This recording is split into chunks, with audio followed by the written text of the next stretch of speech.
Good afternoon and welcome to Patriot Paths. My name is Laik Green and today we are in Tuckerton, New Jersey, a historic town in the southern portion of Ocean County in the southern region of the state. Tuckerton was originally settled in 1698 and it's gone by many names over the years, including Clamtown, Quakertown, and others. In 1901, Tuckerton was incorporated as a town as part of Ocean County. This area was actually part of Burlington County until the late 1800s. And it was named for Ebenezer Tucker, who was the first collector in the region. A collector in this region did not mean they collected taxes or duties for roads or tolls. It meant that they were in charge of the merchant activities and commerce along the New Jersey coast. Tuckerton was an early seaport and trade destination in the United States. Further south of here in Atlantic County, the town of Chestnut Neck was a major early seaport during the time of the American Revolution. And a lot of privateering actually went on there during the war. If you check out my other video on the Chestnut Neck Battle Monument in Port Republic, you will certainly learn a whole lot in that brief video we visited last summer. Behind me is a replica of a Tuckerton Lighthouse, Tucker's Light, built in 1848 originally. And there were many lighthouses, and still are many, on the New Jersey shore, going all the way up to Sandy Hook, all the way down to Cape May, and so on and so forth. We've made videos on the Sandy Hook Light and the Cape May Light, definitely. And Tucker's Lighthouse is right behind us, a replica of one of the many crucial lighthouses on the Jersey shore, which were crucial to maritime commerce and navigation. Many industries existed here in Southern Ocean County and Tuckerton throughout the years.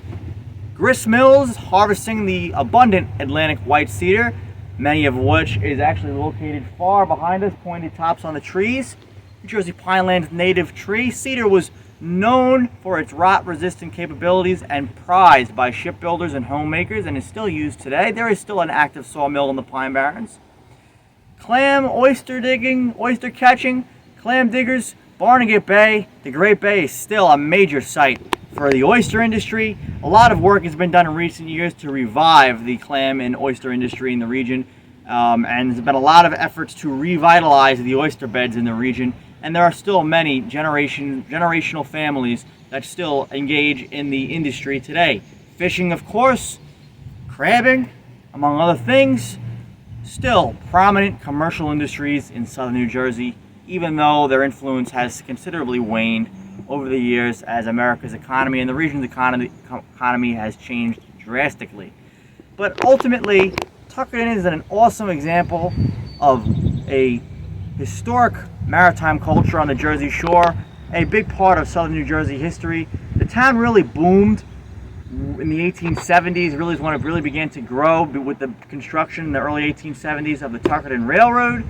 And before that, in 1816, one of the first stagecoach routes connected Tuckerton all the way with Camden and Philadelphia, which went through southern New Jersey from west to east. And stagecoach routes along the sandy roads through the New Jersey Pine Barrens were prevalent, and that was pretty much the only way to move between Philly, east-west New Jersey at the time, up to the Civil War. And at the time, the iron industry was huge through the Pine Barrens, so there's a lot of iron towns and taverns that no longer stand today that connected to Tuckerton. So thanks so much for watching. This has been a brief history of the many industries here in Tuckerton, New Jersey and southern New Jersey: shipbuilding, clam digging, fishing, rope making, iron, glass, you name it. So much history in southern New Jersey, a crucial area in our nation's overall story. Have a wonderful day.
as a closing remark, I released my first self-published book. It is a nonfiction political and social commentary titled American Restoration.